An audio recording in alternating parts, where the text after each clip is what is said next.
Inararo ng isang SUV ang nakaparadang mga sasakyan sa bagong silang Iligan City. Sa lakas ng impact, halos madurog ang mga sasakyan sa karambola. Patay ang isang rider na nakatayo lang sa gilid ng kalsada. Sugatan naman ang driver ng kotse. Ayon sa investigasyon, mabilis ang pagpapatakbo ng driver ng SUV. Pasukan na sa Lunes, pero ang ilang eskwelahan lubog pa rin sa baha at ginagamit pa ring evacuation center. Ayon sa Department of Education, mahigit 700 eskwelahan ang hindi makakasabay sa pagbabalik eskwela sa Lunes. Narito ang aking report. Pasukan na sa mga public school sa Lunes, pero ang 8 classroom ng Malinta Elementary School sa Valenzuela okupado pa ng 150 evacuees. Sa kabila nito, tuloy ang pagpipintura at paglilinis bilang paghahanda sa school opening. Ang Anolid Elementary School sa Mangaldan, Pangasinan, lubog pa rin sa baha. Excited po ako na pumasok kasi may gamit na ako sa school. Nangangamba tuloy ang ilang magulang na papasukin ang kanilang anak. Maapektuhan yung mga bata. Ayaw niya rin pumasok? Ayaw ko din kasi baka magkasakit yung anak ko.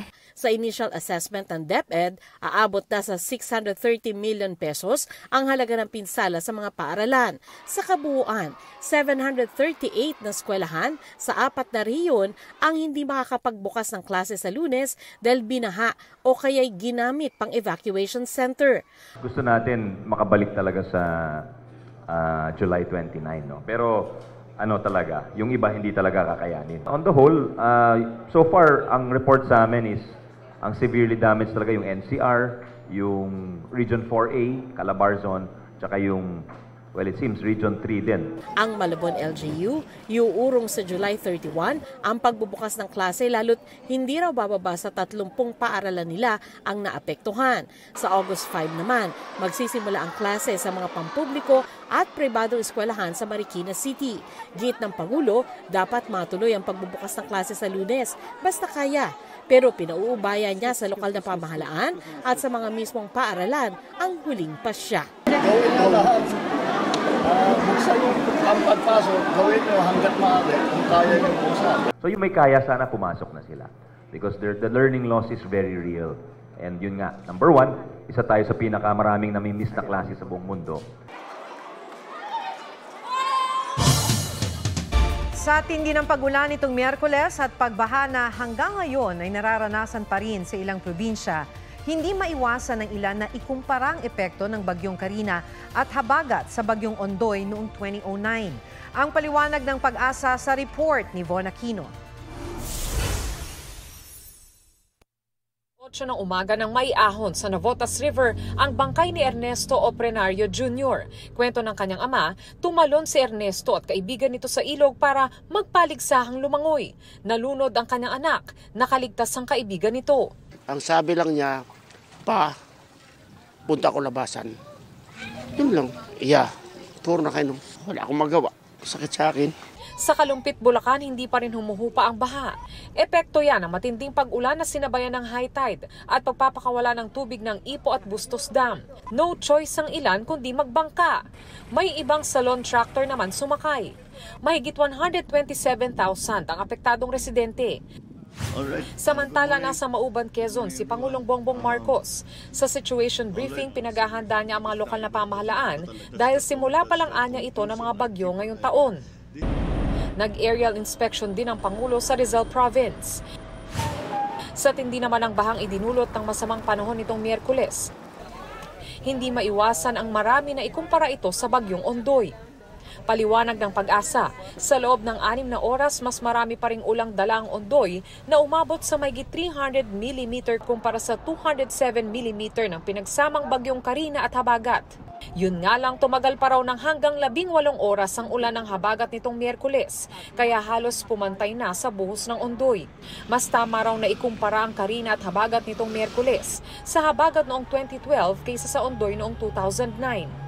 Si Karina in around 18 hours nakapag-produce siya ng around 300 plus millimeters of rain, katulad nung nangyari nung habagat nung 2012. Si Ondoy, in a span of 6 hours, nakaproduce siya ng 300 millimeters of rain. So parang nangyari short amount of time tapos napakataas yung naproduce. Von Aquino nagbabalita para sa GMA Integrated News. Umani ng batikos ang pagpapalit ng signage ng Hill Puyat Avenue sa Makati sa Hill Tulog para sa isang ad campaign. Ang pamilya ni dating Senate President Hill Puyat nagsampa na ng reklamo laban sa ad agency. May report si Mark Salazar. Tila na malikbata ang ilang motorista at pedestrian nang ang Hill Puyat Avenue sa Makati biglang naging Hill Tulog. Insulto naman yun doon sa kay Hill Puyat. Bakit po? Nananahimik na yung tao, bubisitin pa nila. Hindi tama yun. Nakakatuwa lang kasi imbis na Hill Puyat, natulog na siya ng tuluyan. Nakasanay na po natin na Hill Puyat, so parang nakakabigla lang po siya na pinalitan po. Ang pagpapalit ng street sign, isa palang ad campaign ng food supplement para sa maayos na pagtulog. Hindi yan ikinatuwa ng pamilya ni dating Senate President Hill Puyat. The family has decided to take action against this agency. They became very foolish and very insulting. We are not the only people who feel that something was done to a person who has served the country and who has a clean record for all the 20 years that he has served. Sa Facebook post ng kanyang apo, tinawag ni Erica Puyat Lontok na kawalan ng respeto ang pagyurak sa pangalan ng kanyang lolo para lang makabenta ng produkto. Pinabaklas na ni Makati Mayor Abby Binay ang mga Hill Tulog street signs. Sa pahayag ni Binay, nagsorry siya sa pamilya Puyat at nagpaliwanag na hindi umabot sa kanyang mesa ang request for permit ng advertising campaign na ito. Mas naging masinsin daw dapat ang kanyang mga opisyal na nag-approve ng permit at sila raw ay nireprimand na. Ang kumpanyang Wellspring na siya nagkomisyon ng ad campaign, humingi na rin ng sorry sa pamilya Puyat. Hindi raw nila intensyong bastusin ang alaala ng yumaong senador. Nagsorry din sila kay Mayor Binay at sa mga taga Makati.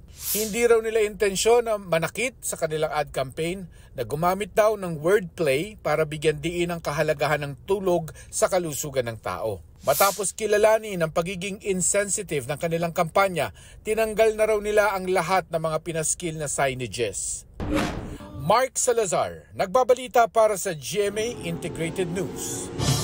Sa kabila ng banta ng malawakang oil spill, hindi pa masimula ng siphoning o pagsipsip sa langis mula sa lumubog na motor tanker sa Limay, Bataan. Masama pa rin kasi ang panahon ayon sa Philippine Coast Guard. Sa ngayon, oil sheen o oil slick pa lang ang nasa pinaglubugan ng MT Terra Nova. Papunta na rin daw ang isang private salvage company na magsasagawa ng siphoning sa 1.4 million liters ng langis. Posibleng umabot ang oil spill sa Metro Manila, Bulacan at Pampanga kung tuluyang tatagas ang langis. Ayon naman sa Portavaga Ship Management Inc., ang may-ari ng lumubog na tanker, nakatutok na ang kanilang crisis management team para matiyak ang zero oil spill. Nakaabang din daw ang kanilang equipment at may kinontak na raw silang foreign companies para tumulong.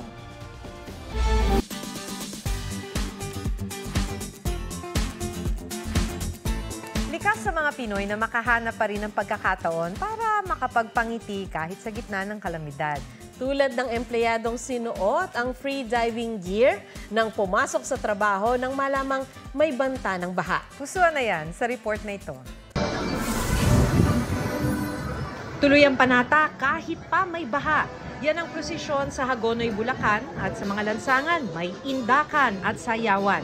Ang selebrasyon ng kapistahan ng kanilang mga patron, di raw mapipigil ng baha.